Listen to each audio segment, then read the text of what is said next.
Sainte Thérèse de Lisieux, 1873-1897.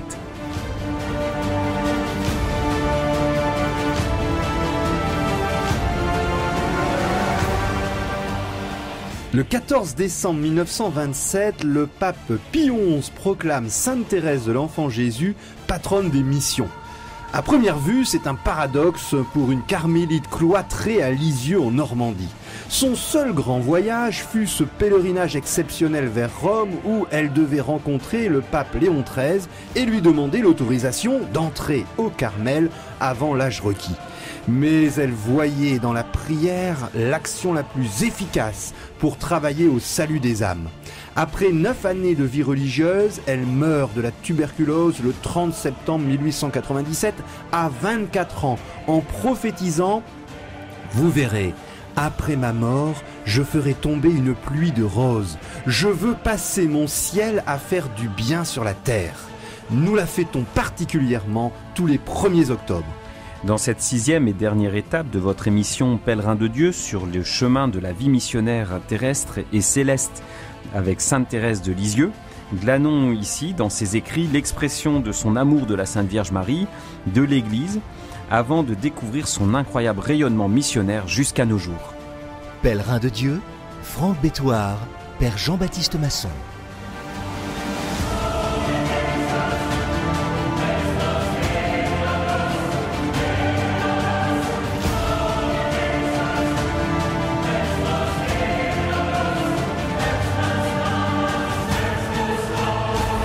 Il y a actuellement 36 docteurs de l'Église, dont fait partie Sainte Thérèse de Lisieux. Ils sont considérés comme des témoins remarquables de la doctrine chrétienne, que ce soit par leur œuvre ou par leur influence au sein de l'Église. Leurs écrits ou leurs enseignements, comme les poèmes de Sainte Thérèse de Lisieux ou l'histoire d'une âme, qui est le best-seller des écrits spirituels de cette fin du 19e siècle, et pour tout le 20e siècle jusqu'à nos jours. Eh bien, ces écrits de ces docteurs de l'Église ne sont pas des dogmes à proprement parler, mais ils sont d'une justesse incontestable, à tel point qu'ils sont devenus partie intégrante de l'enseignement de l'Église. Et pour continuer cette 2e émission sur Sainte Thérèse de Lisieux, docteur de l'Église, après avoir raconté pendant les 4 premières émissions sa vie, nous allons déplier ce très beau message qui s'appuie sur d'abord une grande dévotion à la Vierge Marie, évidemment, qui est très présente dans la vie et les écrits de Sainte Thérèse.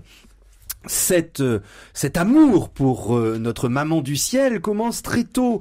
À 10 ans, elle bénéficie d'un magnifique sourire de Marie en la fête de la Pentecôte qui va la guérir d'une profonde maladie. On pensait qu'elle allait mourir à 10 ans. Et d'ailleurs, jusqu'à ses 14 ans, on va être très prévenant, trop prévenant vis-à-vis de la petite Thérèse. Elle va recevoir à Notre-Dame des Victoires la confirmation que c'était bien la Vierge Marie qui lui avait souri.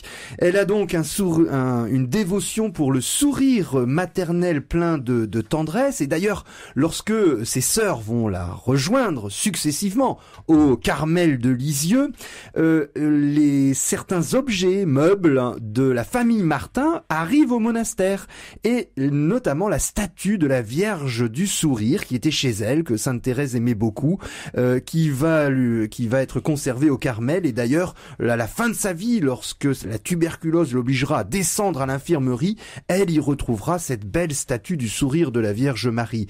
Et le deuxième point pour nourrir cet amour de notre maman du ciel chez Sainte Thérèse de Lisieux, c'est une autre grâce mariale où elle est en train de prier dans un ermitage du jardin dédié à Sainte Marie-Madeleine, et elle se sent subitement enveloppée par le voile de la Vierge Marie. Et elle récitera d'ailleurs tous les jours le Souvenez-vous, la très belle prière mariale. Et le dernier point, c'est que ça peut rassurer certains auditeurs, elle était fidèle à la récitation quotidienne du chapelet, mais c'était un exercice de piété qui lui sera toujours difficile. Elle écrira d'ailleurs « Quand on pense que j'ai eu tant de mal toute ma vie à dire mon chapelet ». Alors cette Thérèse de Lisieux, elle a comme nom Thérèse et donc aussi c'est cette filiation avec la grande Thérèse d'Avila qui s'inscrit dans son prénom d'une façon providentielle, et elle dira comme Thérèse d'Avila, elle dira je suis fille de l'Église, et ça c'était une dimension très très importante. Et on sait Thérèse d'Avila, elle a vécu la réforme des Carmels, et elle était aussi une grande missionnaire parce qu'elle voyageait dans une voiture, alors c'était fermé pour pouvoir mener la vie cloîtrée et contemplative à l'intérieur, même pendant les voyages, et donc elle a eu quand même un vécu missionnaire absolument extraordinaire en fondant beaucoup de Carmel un peu partout. Alors Thérèse de Lisieux, rien de tel, elle n'a pas bougé de son Carmel, et pourtant elle avait d'immenses désirs, et alors elle va l'exprimer. C'est un des sommets de sa spiritualité sur lequel il vaut la peine vraiment de s'arrêter. Donc elle a cette recherche. On sait que pendant son enfance, elle avait exprimé, quand on lui avait proposé de choisir dans un panier de jouets lequel elle voulait, elle avait pris le panier entier en disant je choisis tout. Et c'était son tempérament, elle avait tous les désirs, et elle le dit également par rapport aux vocations. Elle dit je voudrais être guerrier, prêtre, diacre, apôtre, docteur de l'Église et martyr. Elle veut tout ça. Et donc elle en fait état dans son cahier spirituel en disant que ses désirs la tenaillaient et la faisaient vraiment souffrir. Et c'est là qu'elle va découvrir sa vocation. Donc à la lecture de la première lettre aux Corinthiens au chapitre 13, qui parle de la charité, de l'amour. Et donc on va lire directement dans le texte de Sainte Thérèse. Un éclair à ce moment-là jaillit en elle. La charité me donna la clé de ma vocation. Je compris que si l'Église avait un corps composé de différents membres les plus nécessaires, le plus noble de tous ne lui manquait pas. Je compris que l'Église avait un cœur, et que ce cœur était brûlant d'amour. Je compris que l'amour seul faisait agir les membres de l'Église, que si l'amour venait à s'éteindre, les apôtres n'annonceraient plus l'Évangile, les martyrs refuseraient de verser leur sang. Je compris que l'amour renfermait toutes les vocations, que l'amour était tout, qu'il embrassait tous les temps et tous les lieux, en un mot qu'il était éternel. Alors, dans l'excès de ma joie délirante, je me suis écrié « Ô Jésus, ma vocation, mon amour, je l'ai trouvé. Ma vocation, c'est l'amour. Enfin, j'ai trouvé ma place dans l'Église. » Et donc, vous voyez, c'est dans son Carmel, elle a cette conscience d'être un organe particulier de l'Église, c'est-à-dire ce cœur qui injecte du sang dans tout le corps de l'Église. C'est une image absolument magnifique, et qui donne aussi cette compréhension de à quel point le missionnaire au bout du monde, elle avait des relations épistolaires avec des prêtres qui étaient donc au bout du monde.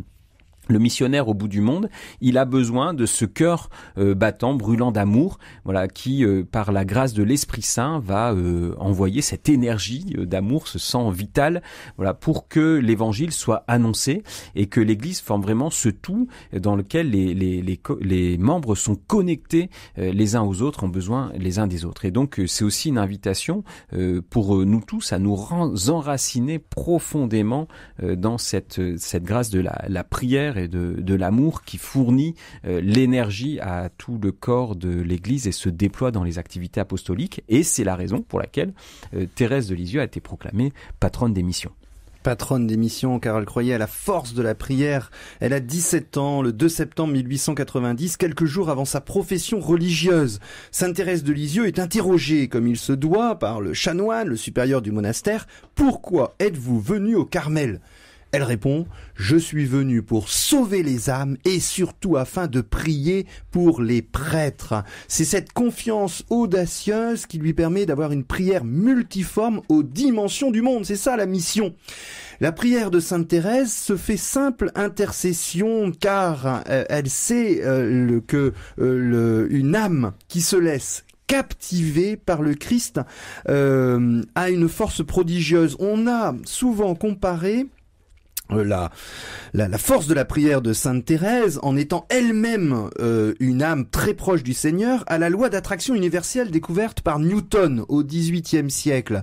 En fait, Sainte Thérèse découvrait, en méditant notamment le Cantique des Cantiques, c'était son passage préféré de l'Ancien Testament, que toute âme qui laisse son cœur monter vers Dieu permet mystérieusement à beaucoup d'autres âmes de s'élancer à leur tour vers lui.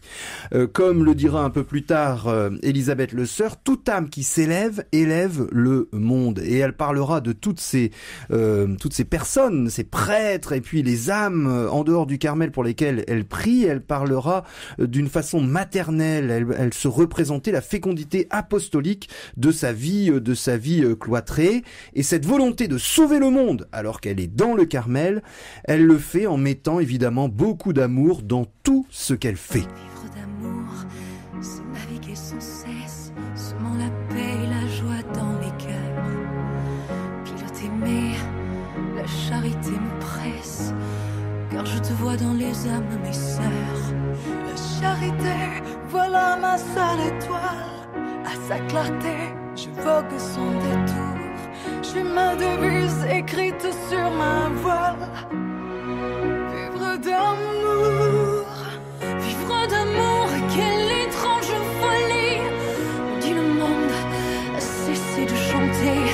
Ne perdez pas vos parfums, votre vie. Utilement, sachez les employer. Des amants, il faut la solitude. Pèlerin de Dieu, Franck Bétoir, Père Jean-Baptiste Masson. Thérèse de Lisieux rêvait d'être missionnaire et effectivement, eh bien son désir va s'accomplir. Pas seulement parce qu'elle est ce cœur brûlant d'amour qui permet d'envoyer du sang, de l'énergie dans tout le corps de l'Église, mais aussi parce qu'elle va partir après sa mort, donc en mission. Et il y avait une rose, un bouquet de roses effeuillées, et près d'elle, lorsque elle est dans sa chambre sur son lit de mort, et elle avait dit à la sœur, gardez ces pétales, ils serviront. Et effectivement, et elle avait dit aussi, je voudrais passer mon ciel à faire du bien sur la terre. Et effectivement, après, donc, il y a eu ces pétales ont été gardés et puis diffusés. Il y a eu beaucoup de miracles avec ces pétales. Et après sa mort, eh bien, c'est que le début. Il va y avoir donc un courant de grâce extraordinaire qu'on va essayer de retracer en quelques instants ici. Et tout d'abord, c'est lié à la diffusion de son histoire d'une âme par les sœurs du Carmel, ses propres sœurs et le Carmel, qui va commencer qui va publier ce carnet et le diffuser, et ça va avoir un succès absolument considérable. Alors donc je vous lis quelques témoignages, par exemple le témoignage de Jean Lecourt-Grandmaison, qui était un officier de marine qui à l'époque était à Haïti, qui a ensuite été moine à Kergonan, et donc quand il était comme ça à Haïti, il écrit donc un camarade me passa un petit livre, l'histoire d'une âme. Je l'ouvre distraitement et parcours les premières pages sans m'y intéresser spécialement. Cela ne me semble pas écrit pour moi, utilisable par moi. J'arrive cependant à l'épisode de la corbeille où, invité par Léonie à choisir quelques coupons ou rubans, Thérèse répond « Je choisis tout !» Avec la soudaineté de l'éclair, mon âme s'embrase tout entière. Une émotion inconnue me submerge et m'inonde, feu, joie, pleurs de joie. Je suis transporté dans un autre monde. Sur le moment, il me semblait seulement que la petite Thérèse était près de moi et qu'elle ouvrait les yeux de mon âme. Alors, beaucoup d'autres témoignages vont être donnés, notamment au cours de la Première Guerre mondiale. Donc ici, ce témoignage, il date de 1914, mais pendant la Première Guerre mondiale, on va avoir donc le livre va se diffuser dans les tranchées, et donc on va avoir un nombre de témoignages absolument extraordinaires de l'action et de la protection de Thérèse auprès des soldats. Alors, je vous en lis quelques-uns très rapidement. Donc, par exemple, ici, c'est Alfred Dumortier, qui est sergent de 112e régiment d'infanterie, qui écrit en 1915 au Carmel pour rendre grâce. Je fus blessé le 28 juin à 1h du matin par un pétard français. Il y avait à peine 10 minutes que j'avais invoqué Sainte Thérèse de l'Enfant Jésus. Je dois certainement à sa céleste protection d'avoir été préservé de la mort, car le pétard a éclaté près de moi et je n'avais aucune blessure grave. La relique de la petite fleur que je transporte sur ma poitrine est teintée de mon sang. Beaucoup d'autres témoignages, alors je vous en donne un autre. Celui de Gauthier, Marcel Gauthier, lieutenant de la 3e compagnie d'infanterie. Voilà, qui témoigne. Le capitaine le fait appeler la nuit pour lui donner cet ordre. Ce soir à 20h, avec 2 sergents et 60 hommes, vous irez faire cette fameuse tranchée. Donc une tranchée qui avait suscité beaucoup de dégâts et beaucoup de décès. Je n'étais pas fier, une certaine émotion me saisit. Vais-je réussir ou vais-je échouer à mon tour? Quelques minutes de réflexion pendant lesquelles je demandais à Sœur Thérèse de me protéger, de pouvoir accomplir ma mission sans incident. Puis il me faut grimper le parapet du boyau et déployer mes hommes sur une longueur de 80 mètres. Les balles sifflent à chaque instant autour de nous. Je demande à voix basse s'il y a quelqu'un de blessé. Au bonheur, la réponse me vient. Jusqu'ici, personne n'a rien. Et donc, ces témoignages de protection à la prière de Sainte Thérèse vont se multiplier et aussi une assistance devant la mort, puisqu'il y a eu aussi énormément de blessés et de mourants. Et Thérèse, elle va déployer sa petite voix dans le cœur des soldats en permettant à beaucoup d'être réconfortés au moment de mourir et de pouvoir garder la confiance en Dieu dans ces horreurs absolument indescriptibles de la Première Guerre mondiale. Sainte Thérèse de Lisieux, après sa naissance au ciel, active par son intercession, on l'a vu avec la Première Guerre mondiale, mais c'est peut-être aussi une explication de cette mission de Sainte Thérèse alors qu'elle est au ciel, c'est qu'elle a développé une vraie espérance du ciel alors qu'elle était vivante. La pensée du ciel a toujours tenu une grande place dans l'esprit de Sainte Thérèse, du fait notamment de la mort précoce de sa maman, et Sainte Thérèse prend très jeune l'habitude de tourner souvent sa pensée vers le ciel. 4 de ses frères et sœurs s'y trouvent déjà. Je donnerai juste quelques éléments. Elle pense au ciel, elle va chanter continuellement les miséricordes du Seigneur, elle va pouvoir admirer la face lumineuse de Jésus, elle pourra ensuite aimer Jésus comme elle y aspire, c'est-à-dire d'un amour sans limite, elle pourra être aimée, recevoir le baiser éternel de son époux, elle fait référence au Cantique des Cantiques, et puis le merci du Seigneur, un merci qui n'aura pas de fin puisque la générosité du Seigneur est largement plus grande que la nôtre, et le merci de tous puisque le bonheur des élus sera complètement parfait.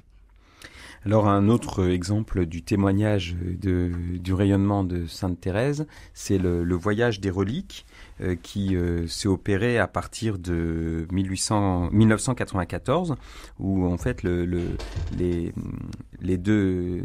y a eu 2 reliquaires en fait qui voyagent jusqu'à aujourd'hui, et donc ces reliques sont demandées par les diocèses ou par les paroisses, et donc elles voyagent dans le monde entier avec énormément de témoignages, de grâces, de conversions au cours de ces voyages qui ont lieu dans le monde entier.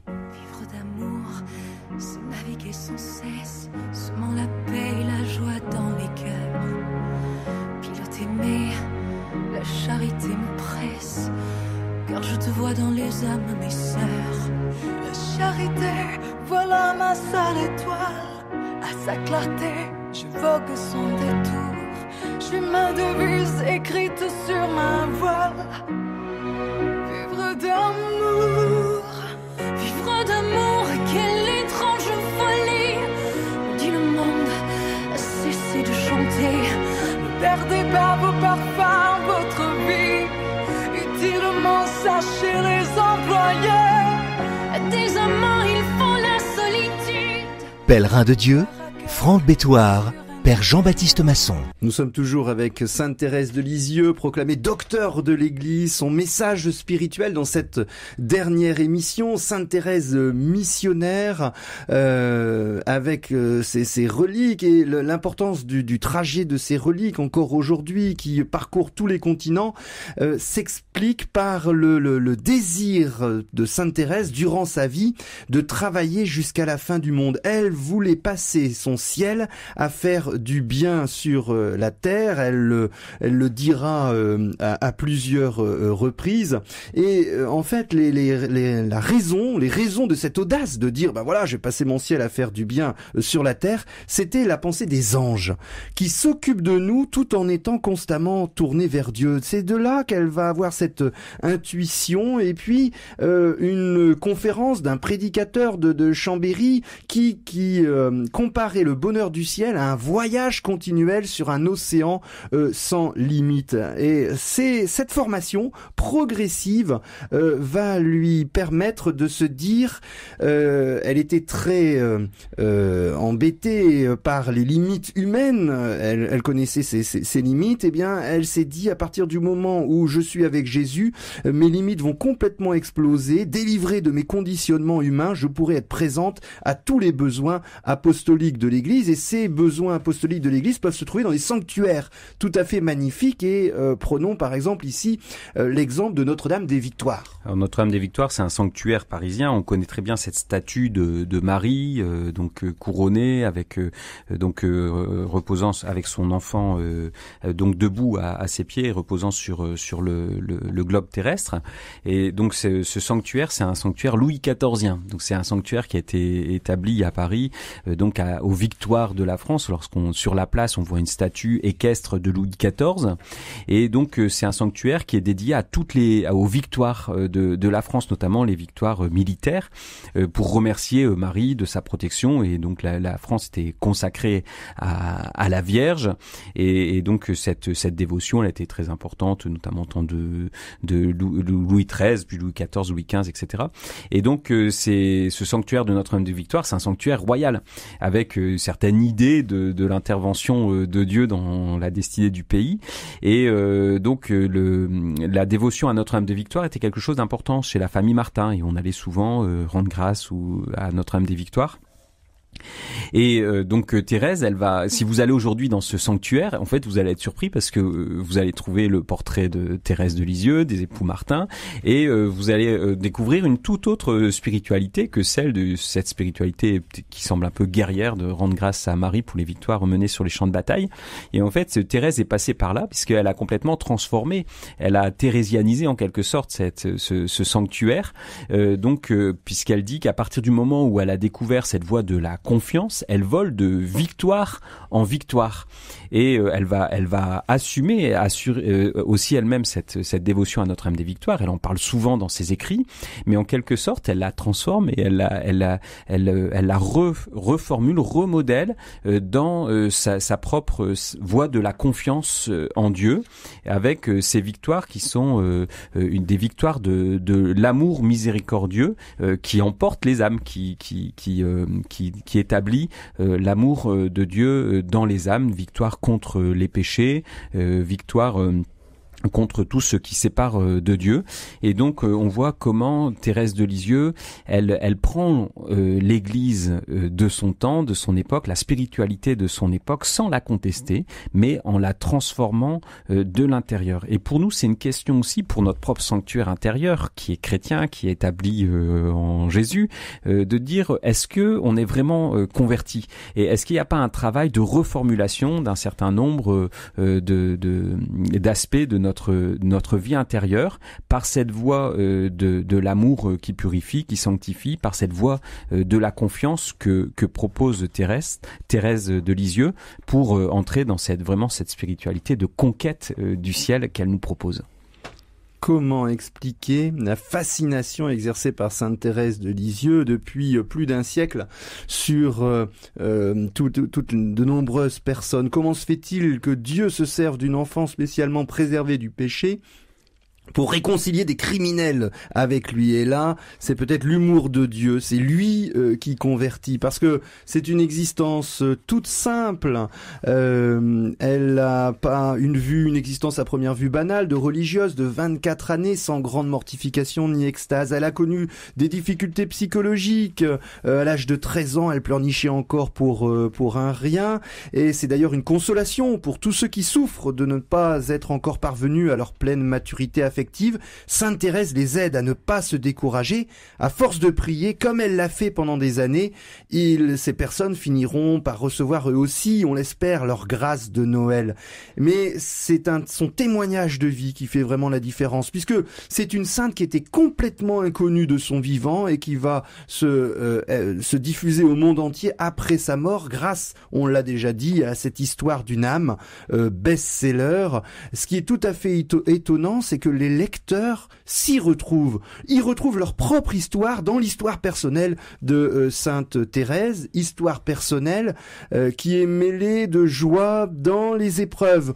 Tous les témoins s'accordent pour dire que le sourire de Sainte Thérèse de Lisieux était merveilleux, qu'on n'a d'ailleurs pas réussi à capter dans ses photographies, et pourtant elle a vraiment souffert. Elle a perdu sa maman à 4 ans et demi, sa seconde maman Pauline qui part au Carmel, elle tombe malade, etc.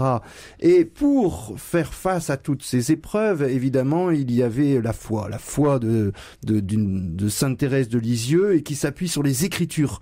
C'est étonnant à la fin du 19e siècle. Imaginez, les religieuses n'avaient pas la possibilité de conserver dans leurs cellules une Bible complète. On a beaucoup évolué et c'est une grande chose de pouvoir lire la Bible. D'ailleurs, on ne le fait pas assez souvent.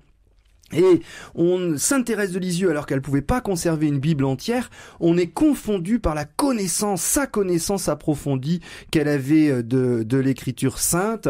Elle s'était constituée une sorte de petit évangile de poche avant la lettre. Elle préférait dans l'Ancien Testament le Cantique des Cantiques et les psaumes. Elle a évidemment trouvé cette belle voie spirituelle de se précipiter comme un enfant dans les bras de Jésus. Elle a un bel équilibre théologique simple. Sainte Thérèse de Lisieux n'est jamais simpliste. Avec toute la tradition chrétienne, elle sait que d'un côté, la toute-puissance de la grâce divine, c'est Dieu qui nous aime, il va nous sauver gratuitement, mais cela ne supprime pas notre liberté. Elle se présente devant le Seigneur les mains vides, c'est l'expression consacrée, mais elle n'oublie pas que le Seigneur lui réclame ses pauvres petits sacrifices, lui réclame son amour dans la vie quotidienne.